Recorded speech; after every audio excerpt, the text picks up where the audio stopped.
She froze his account, she changed the locks, she even beat him in court.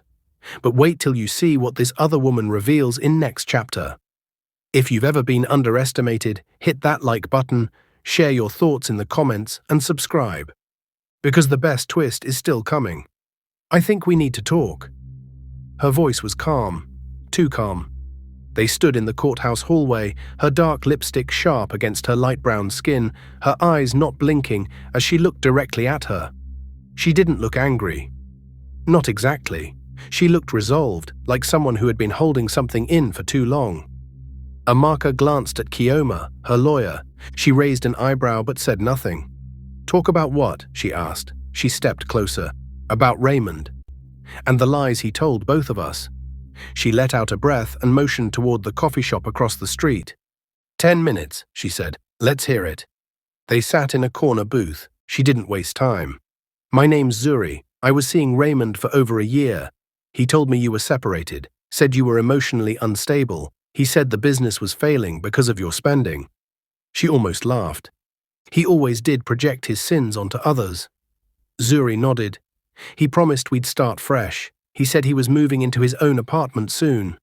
I didn't know about the barbecue day. I didn't know you were still married." "Did you know he was draining our joint account to fund your dates?" she asked calmly. She blinked. "No."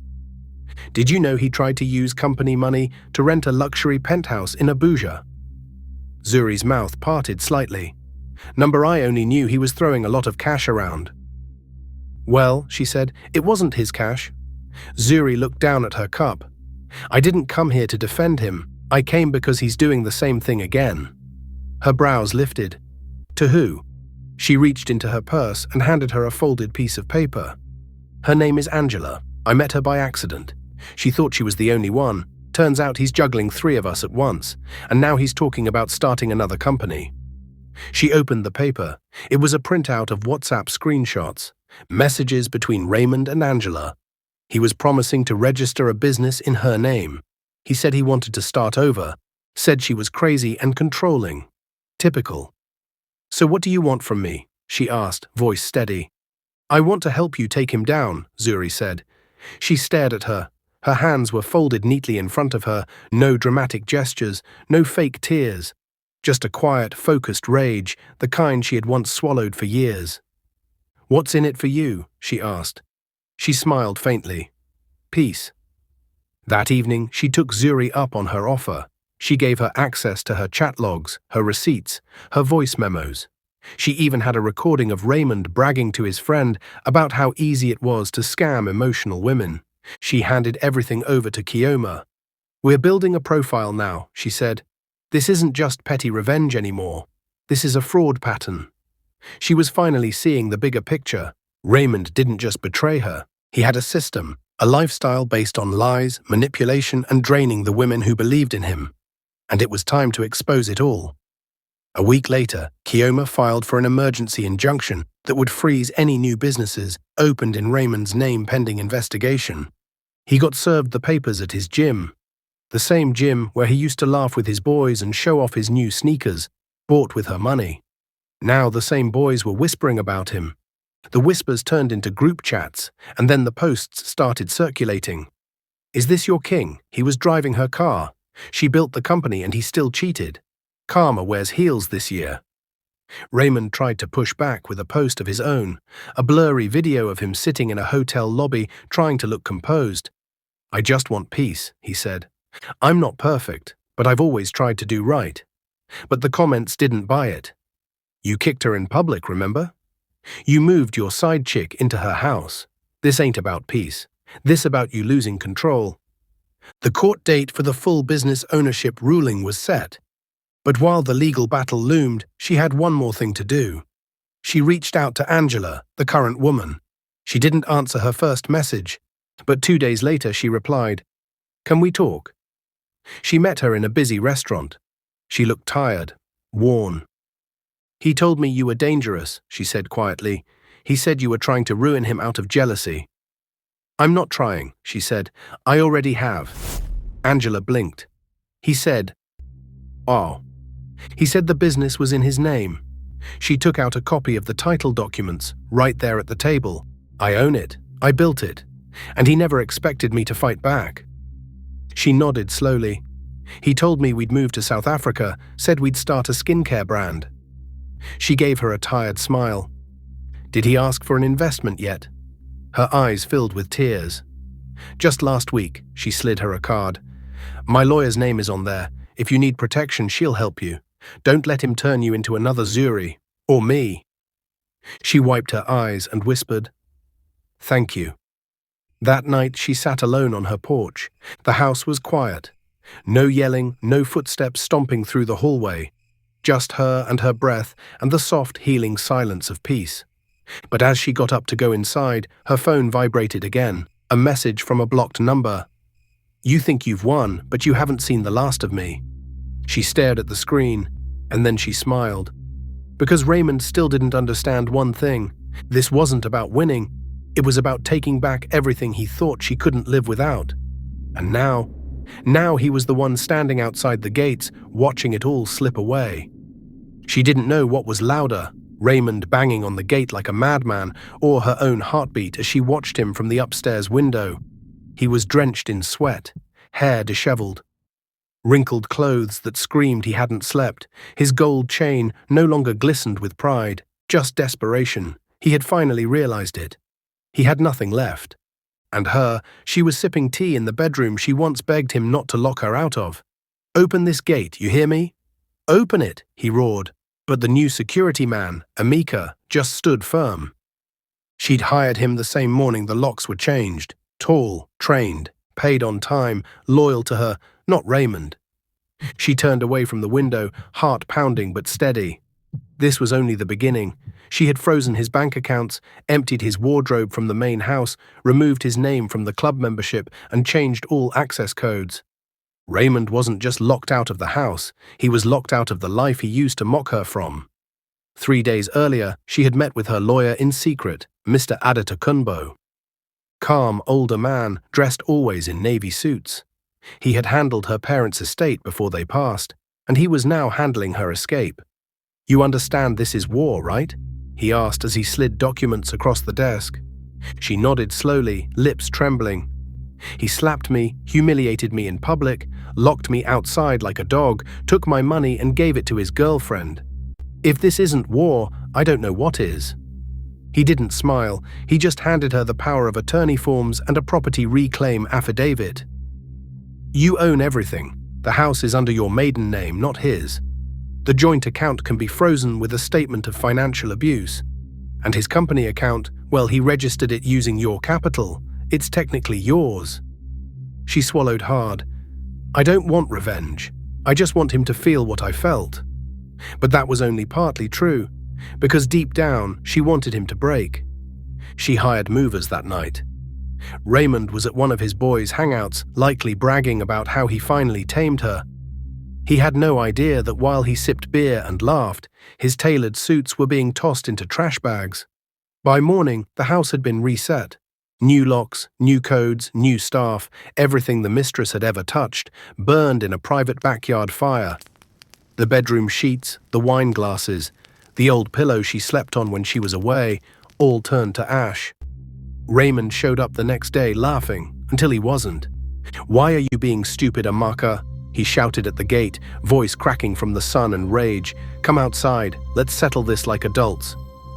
I am an adult, she said from the balcony, arms folded.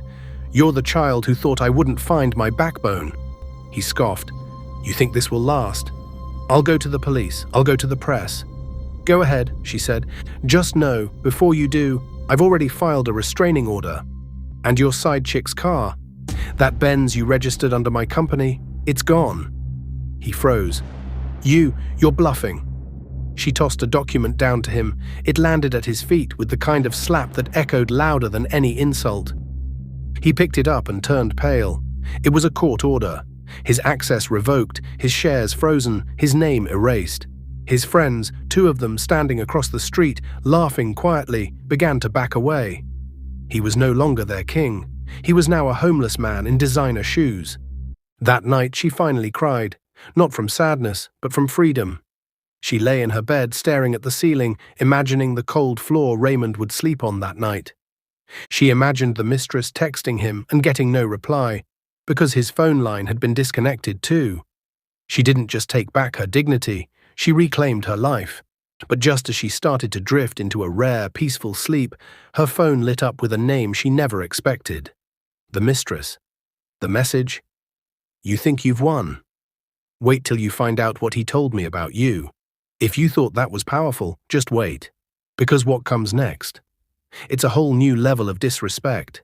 Hit like, comment with, reclaim your crown, and subscribe. Because the next move will leave you speechless. Her thumb hovered over the message. You think you've won? Wait till you find out what he told me about you. The words clawed at her chest like a knife. Not because she was scared, but because she had spent the last few weeks feeling like she had finally closed the chapter. Yet here she was, the woman who wore her perfume, drank from her wine glass, and laughed in the arms of her husband, threatening to rip open wounds that were only just beginning to scar. She didn't reply. Instead, she took a long breath and walked downstairs, where Eniye, her new gatekeeper, stood alert as ever. Did Raymond come back? She asked. No, madam, but someone parked across the road in a red car about 30 minutes ago. Woman. She didn't come to the gate, just sat there watching. She knew it was her.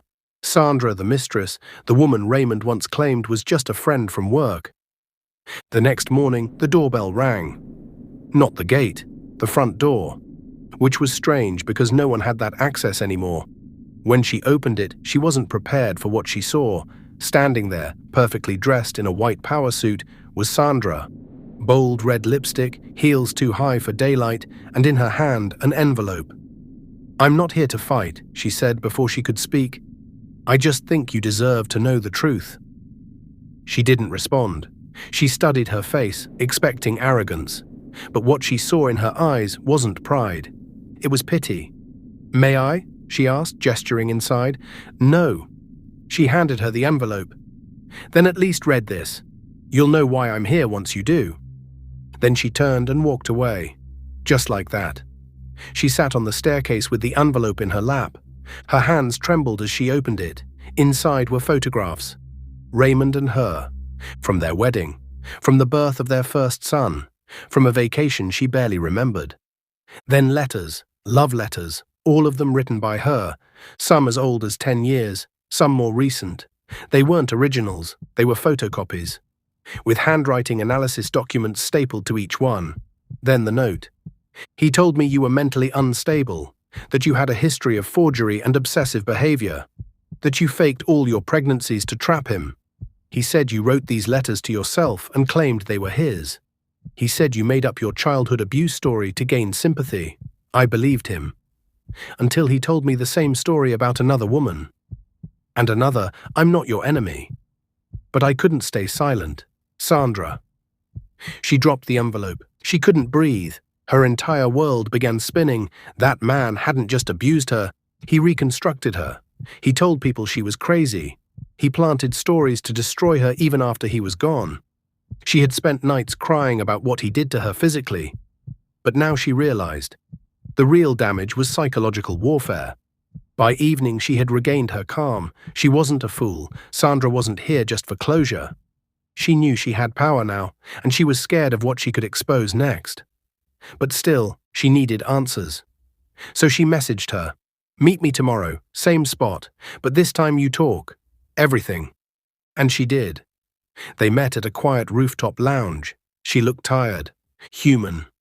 He told me you beat him, she said he stayed with you out of pity. She laughed bitterly. He used to hide my phone so I couldn't call my family. Once he hit me so hard I lost a tooth, and he told people I fell in the shower. Sandra nodded slowly.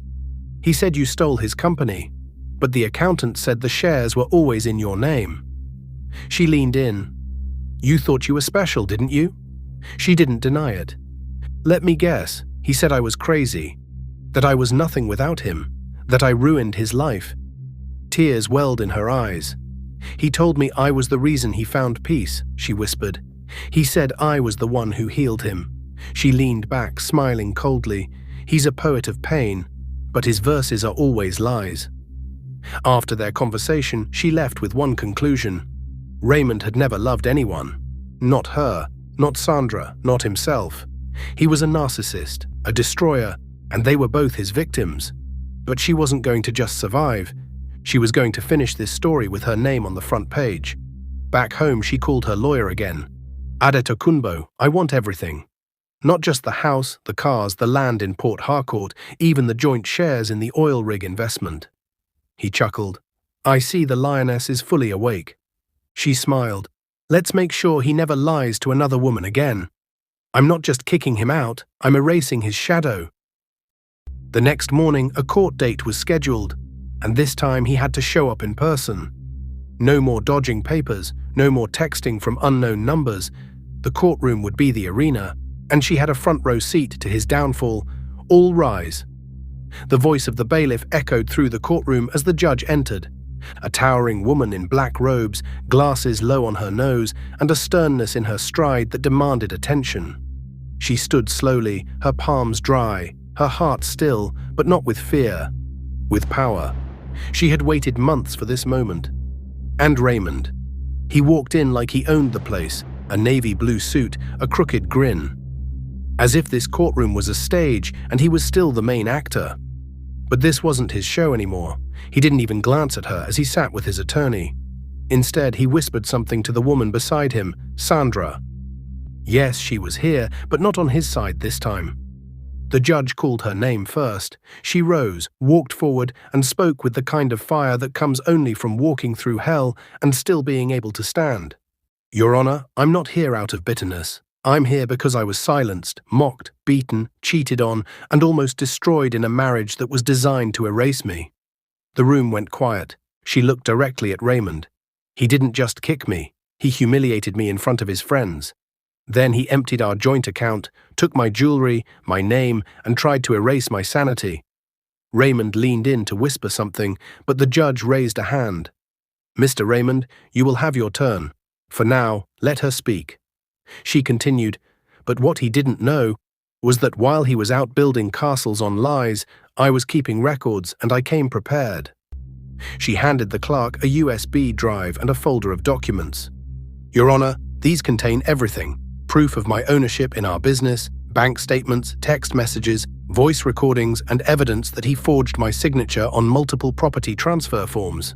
The judge skimmed the folder. Sandra looked away. Raymond shifted uncomfortably. Then it was his turn. He stood, cleared his throat, and went into a rehearsed speech about how she was emotionally manipulative, how she abandoned him, and how he deserved his share of the assets because he built the empire with her. She didn't flinch because the moment his lawyer said, "My client requests 50% of the real estate holdings," the judge's brows rose. She turned to her. You mentioned property holdings. Is there a record of who owns what? Yes, ma'am, she said, pulling out the final card she had held for this very moment.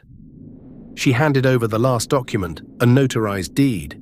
It read, all properties, shares, and investment assets under the Raymond and Amaka family trust shall revert fully to Amaka's name in the event of divorce due to abuse, infidelity, or neglect under the marital contract signed and filed on March 10, 2012. Raymond blinked. That's fake. The judge examined it. Her assistant checked the file system. It was real and legally binding. You could hear a pin drop. The judge looked up. So you signed this contract, Mr. Raymond? I didn't read it, he stuttered. That's not the court's fault, she snapped. She adjusted her glasses. This court hereby declares all real estate properties, business holdings, and joint assets legally belonging to Amaka, based on the evidence in the standing marital trust. Then she looked at Raymond. You are hereby ordered to vacate all premises, surrender all keys, and have no access to her bank accounts, properties, or business operations effective immediately. Raymond stood up. This is a setup. The judge slammed the gavel. Sit down or be escorted out. He didn't sit. He stood frozen because everything he had left was gone. The business, hers, the house, hers, the accounts, closed to him. The car he drove to court, leased under her company's name, already locked. He turned to Sandra, but she stood too, picked up her purse and walked away without a word. Outside the courtroom, the reporters were waiting, not because they were famous, but because Sandra had tipped off the press. Woman wins full real estate empire, after abusive husband demands divorce share. The headline went viral by sundown. She walked into her home that evening, unlocked the doors with her keys, and poured herself a glass of wine. The silence wasn't empty. It was victory. The next morning, she posted a message on their former joint business page. To our loyal customers and staff, effective immediately, all operations are under new management. To those who believed lies, may the truth find you. To those who stood silent, I heard your silence louder than words. And to those healing from betrayal, stay standing, because one day they will need your mercy more than your anger. She didn't post Raymond's name. She didn't need to. His story was now a warning, and she was the one holding the pen. If you felt this story hit deep, don't scroll past, tap subscribe, and turn on notifications for more tales of justice, healing, and silent strength. And tell us below, what would you do if someone tried to erase you? Let your voice be heard. She was trending on Twitter and didn't even know it. The morning after the court ruling, she woke up to dozens of missed calls, texts from unknown numbers, and a doorbell that wouldn't stop ringing. Reporters, curious neighbors, opportunists, they all wanted a piece of the story. But she didn't care about the noise, she cared about the silence. The silence in her house, the silence in her soul, the silence that came after surviving a storm and realizing the roof didn't cave in. But just when she thought the battle was done, Raymond started a war she never saw coming. 3 days after the verdict, her assistant, Linda, rushed into her office panting. "You need to see this," she said, holding out her phone. It was a YouTube video. The title, "My Side of the Story, How She Lied and Took Everything, The Truth About My Divorce," posted by Raymond. There he was, sitting in a small apartment, fake tears in his eyes, twisting the truth like he twisted her arm so many nights.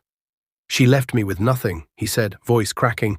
"I gave her the best years of my life. She manipulated the courts, froze my account, took my car, and now I'm sleeping on my friend's couch." He even added dramatic piano music in the background. She blinked, stunned. Over 240,000 views, 5,000 comments, people believing him. Men go through so much. She seems like the controlling one. No man deserves to be broken like this. Linda looked at her. "You want me to issue a press statement?" She shook her head. I want him to keep digging." But the lies didn't stop there. Raymond began selling fake stories to blogs, claiming she abused him emotionally, claiming she cheated with their former accountant, even hinting that she used juju to win the case. She stayed silent. She knew silence was her sharpest blade. But Sandra? She didn't stay silent. One rainy afternoon, she showed up at her gate. She was tempted not to let her in, but something in her eyes made her open that door. She looked thinner, drained, wearing no makeup, a hoodie over her head. "I need to talk," she said. They sat in the living room. She sipped the tea Linda brought her, then looked up at her. "I'm pregnant," she whispered. Her heart skipped. She paused. "It's Raymond's. But I don't want anything to do with him anymore." She crossed her arms, trying to keep her face unreadable. "Why tell me?" "Because he's planning something stupid. He's angry that the sympathy train is slowing down. He's trying to ruin you." She waited. "He said if the courts won't give him your money, he'll make the world turn on you. And if that fails, he'll break in and take what he wants." She stood slowly. "Did he say that exactly?" She nodded. "And I recorded it." She pulled out her phone and played the audio. Raymond's voice boomed out clearly. "She made a fool out of me in court. But watch, I'll break into that house, live stream it. Say she attacked me first and they'll believe me. All I need is the right timing." She stared at the speaker as the blood drained from her face. He wasn't just bitter, he was unhinged, and he was planning to play the victim again. That night, she called her lawyer. They filed a restraining order extension. But she went one step further. She installed 24/7 surveillance, hired private security, and armed herself with pepper spray, batons, and a panic button that alerted the police in 3 seconds. He wouldn't take her peace. Not again. A week passed. No word from Raymond. The video traffic died down until she saw a headline. "Man arrested for attempted break-in at ex-wife's mansion. Claims it was a live-stream performance." She clicked faster than her heart was beating. The security footage was leaked. There he was, Raymond climbing her backyard fence at 2 a.m. a GoPro strapped to his chest.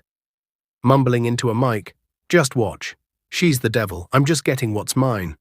Then flashing lights, police, guns drawn, Raymond on the ground screaming, "I'm the victim. She took everything." It went viral. Again. But this time the world didn't sympathize.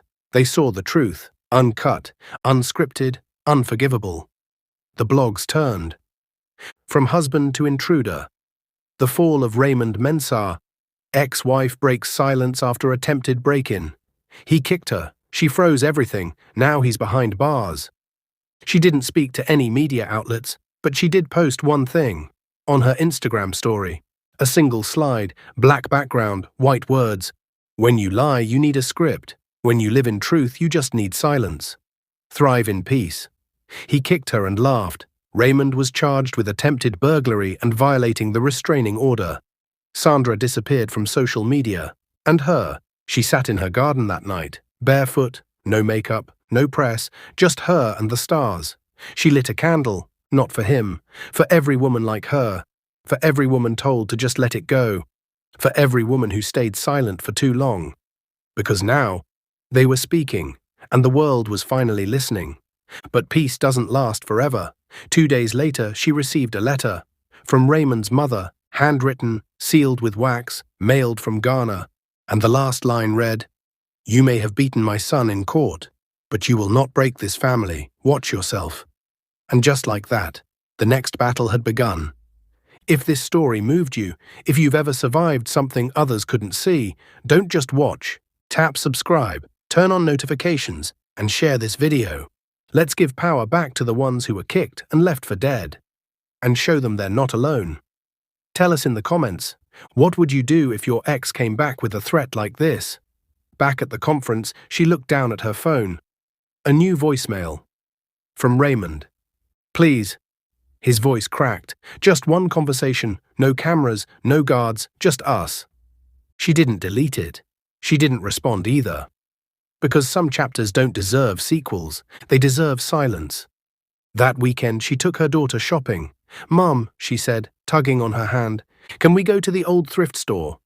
She laughed. "The same one?" "Yes, I want to show you something." They walked in. The smell hadn't changed, but the vibe had. People nodded at her now, smiled, a few even whispered, "That's her." Her daughter pulled her toward the back. "I want to buy this," she said, holding up a dusty plaque with the words. She remembered who she was. And the game changed. "Perfect," she said, hugging her. "We'll hang it above our front door." She tilted her head. "The mansion one or the apartment?" She smiled. "The one where we feel the most free." That night, as she soaked in the bath with candles around her and silence finally wrapping its arms around her soul, she replayed everything in her mind. The betrayal. The kick, the laughter, the tears. The ice-cold nights she slept wondering who she was without him. Now she knew. She was the woman who didn't just survive being kicked in front of friends. She was the woman who kicked back. In silence, in strategy, and in style. And as for Raymond, he became the cautionary tale. If you followed this story to the end, then you know one thing for sure. Power doesn't always scream. Sometimes it signs paperwork. If this ending made you feel something, smash that like button, leave a comment about your favorite revenge moment, and subscribe to this channel, because the next story might be yours. If you enjoyed this story, I'm certain you'll enjoy the next one showing on your screen right now. Please click on the thumbnail to watch the next story. I'd appreciate your support. Like this video, share it with your family and friends, and subscribe to my channel. See you in my next story. Bye.